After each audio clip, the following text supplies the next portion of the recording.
सियावर रामचंद्र की जय, पवन सुत हनुमान की जय, उमापति महादेव की जय। जय सीताराम। अथ श्रीमद् वाल्मीकि रामायण अयोध्या कांड त्रयस्त्रिंशः 33वें सर्ग में सीता और लक्ष्मण सहित श्री राम का दुखी नगरवासियों के मुख से तरह तरह की बातें सुनते हुए पिता के दर्शन के लिए कैकेयी के महल में जाने का वर्णन है। तो हनुमान जी महाराज इस कथा को सुनने की कृपा करें।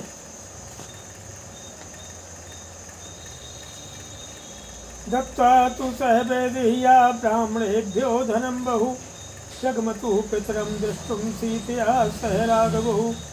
विदेह कुमारी सीता के साथ श्री राम और लक्ष्मण ब्राह्मणों को बहुत सा धन दान करके बन जाने के लिए उद्यत होकर के पिता का दर्शन करने के लिए गए।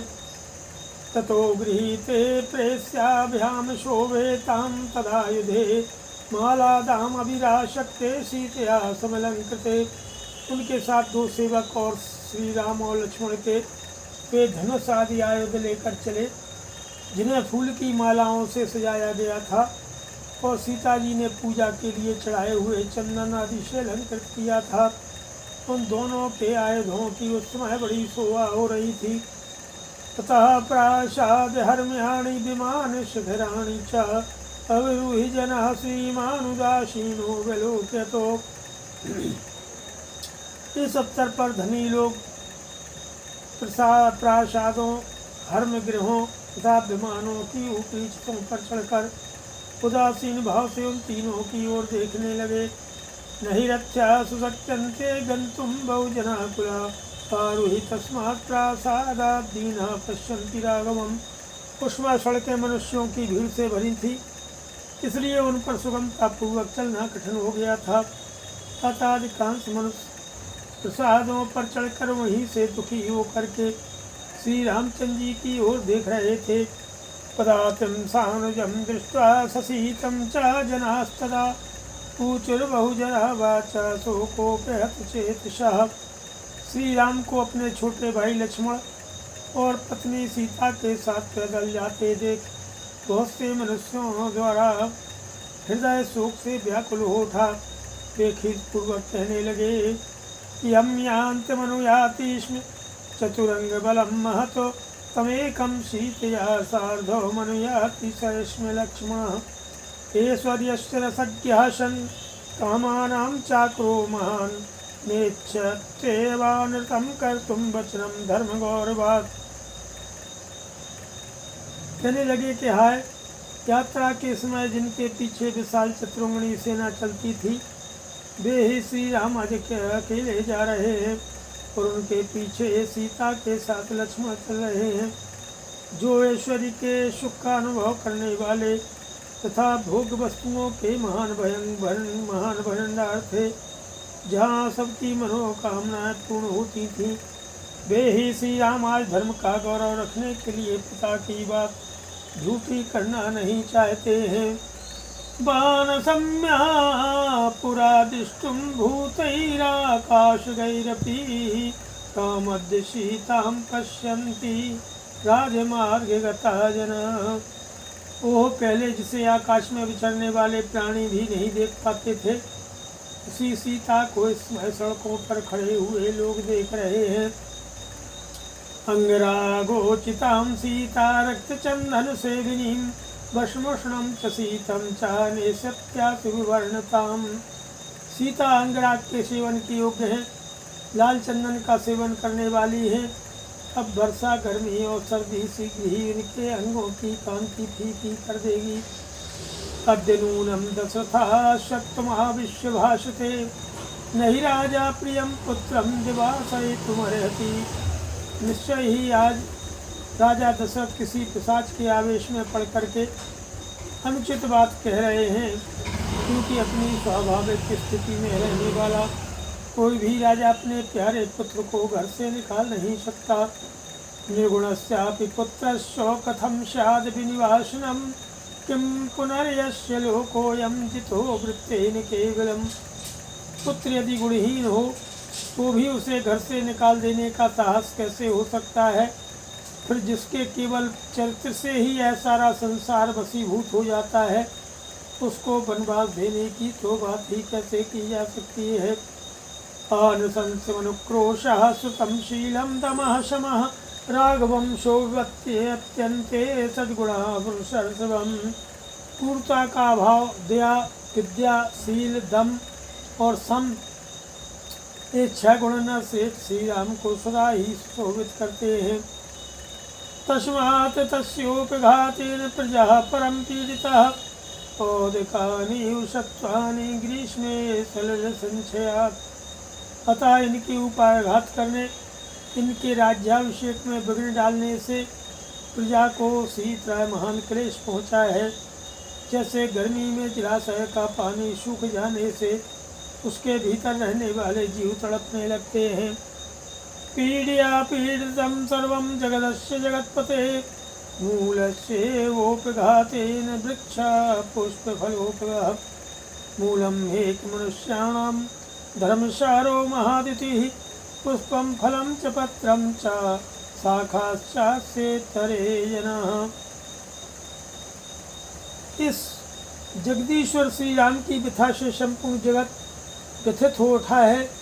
जैसे जड़ काट देने से पुष्प और फल सहित सारा वृक्ष सूख जाता है, ये महान तेजस्वी श्री राम संपूर्ण मनुष्यों के मूल हैं। धर्म ही इनका बल है। जगत के दूसरे प्राणी पत्र, पुष्प, फल और शाखाएं हैं। ते लक्ष्मणयो क्षिप्रं सपत्न्यः स बान्धवा गच्छन्ति मनुगच्छामो येन गच्छति राघवो।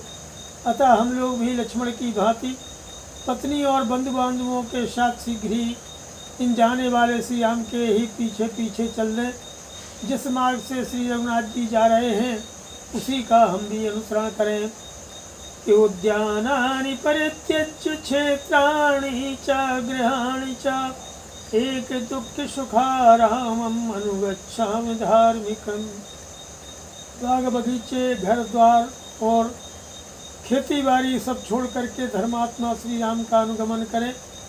इनके सुख दुख सुख के साथ ही उन्हें समुद्धृत निधानानि परिध्वस्ताजिराणि च उपात्य घन धान्यानि हितसाराणि सर्वशः रजसाभ्यवकीर्णानि परित्यक्तानि दैवतैः मूषकैः परिधावद्भिरुपिद्भिलैरावृतानि च अपेतोदकधूमानि हीनसम्मार्जनानि च कृणश्च बलिकर्मेत्यान्मन्त्रहोम जपानि च तुष्कालेनेव भगनानि भिन्नभाजनवन्ति च अस्मत्यक्तानि कैकेयी भीष्मानि प्रतिपद्यताम्।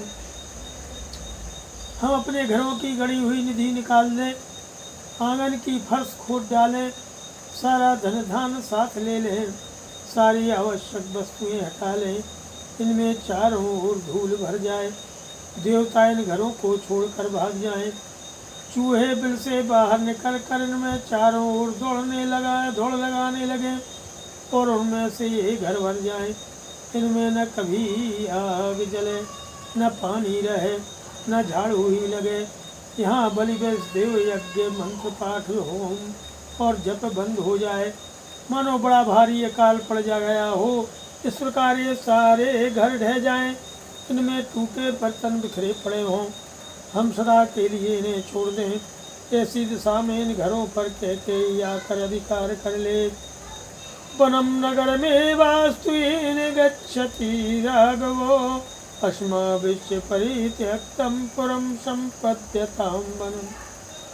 बिलानितंष्टिणः सर्वेशानूनिमृगपक्षिणः त्यजन्तस्मद्भयात् भीता गजाः सिंहाः वनान्यपि।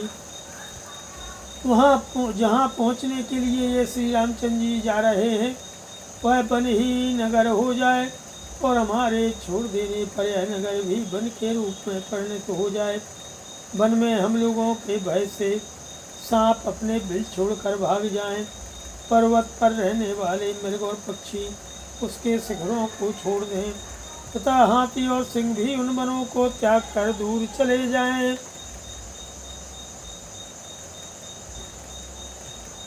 अस्मत्यक्तं प्रपद्यन्तु सेव्यमानं त्यजन्तु च तृणमांसफलादानां देशं व्यालमृगद्विजं प्रपद्यतां हि कैकेयी सपुत्रा सह बान्धवै राघवेण वयं सर्वे वने वक्ष्यामः।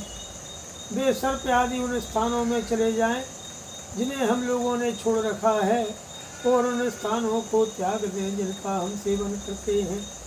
यह देश घास चरने वाले पशुओं, मांसभक्षी हिंसक जंतुओं और फल खाने वाले पक्षियों का निवास स्थान बन जाए। यहाँ सर्प, पशु और पक्षी रहने लगे। उस दशा में पुत्र और बंधु बांधवों सहित केकई इसे अपने अधिकार में कर ले। हम अब सब लोग वन में श्री रघुनाथ जी के साथ खड़े बड़े आनंद से रहेंगे। इत्येवं विविधा वाचो नाना जन समीरिताः शुश्राव राघवः श्रुत्वा न विचक्रस्य मानुषम्। शतुवेषु पुनर्मातुः कैलासशिखरप्रभम् अविचक्रां धर्मात्मा मत्तमातङ्गविक्रमः। विनीतवीरपुरुषं सर्वेश्वतो नृपालयं तदवस्थावस्थितं दीनं सुमन्त्रं विदूरतः। प्रतीक्षमाणोऽभिजनं तदार्थमनार्थरूपा प्रहसन्निवातो जगाम रामः पितरं दिदृक्षु पितुर्निदेशं विधिवच्चिकीषु। तत्पूर्वमैच्छावाकृशुतो महात्मा रामो गमिष्यन् नृपमार्तिरूपं व्यतिष्ठतो देक्ष सदा सुमन्त्रं पितुर्महात्मा प्रीतिहारणार्थं। पितुर्निदेशे नितुधर्मवत्सलो वन प्रवेशे कृतबुद्धिनिश्चयः सराघवा प्रेक्ष्य सुमन्त्रमब्रवीन् निवेदयश्वागमनं नृपाय मे। इस प्रकार श्री रामचंद्र जी ने बहुत से मनुष्यों के मुँह से निकली हुई तरह तरह की बातें सुनी, किंतु सुनकर भी उनके मन में कोई विकार नहीं हुआ। मत वाले गजराज के समान पराक्रमी धर्मात्मा श्री राम पुनः माता कैकेयी के कैलाश शिखर के सदृश शुभ्र भवन में गए। विनयशील वीर पुरुषों से युक्त उस राजभवन में प्रवेश करके उन्होंने देखा सुमंत्र पास ही दुखी होकर खड़े हैं। पूर्वजों की निवास भूमि अनग अवध के मनुष्य वहाँ सुख से आतुर होकर खड़े थे। उन्हें देखकर भी श्री राम स्वयं शोक से पीड़ित नहीं हुए। उनके शरीर पर व्यथा का कोई चिन्ह प्रकट नहीं हुआ। वे पिता की आज्ञा का विधिपूर्वक पालन करने की इच्छा से उनका दर्शन करने के लिए हंसते हुए से आगे बढ़े। शोकाकुल रूप से पड़े हुए राजा के पास जाने वाले महात्मा महामना इक्ष्वाकु कुल नंदन श्री राम वहाँ पहुँचने से पहले सुमंत्र को देखकर पिता के पास अपने आगमन की सूचना भेजने के लिए उस समय वहीं ठहर गए। पिता के आदेश से वन में प्रवेश करने का बुद्धिपूर्वक निश्चय करके आए हुए धर्मवत्सल श्री रामचंद्र जी सुमंत्र की ओर देख करके बोले, आप महाराज को मेरे आगमन की सूचना दे दें। श्रीमद् रामायणे वाल्मीकि आदि काव्ये अयोध्याकांडे त्रयस्त्रिंशः सर्गः। नमः। सियावर रामचंद्र की जय।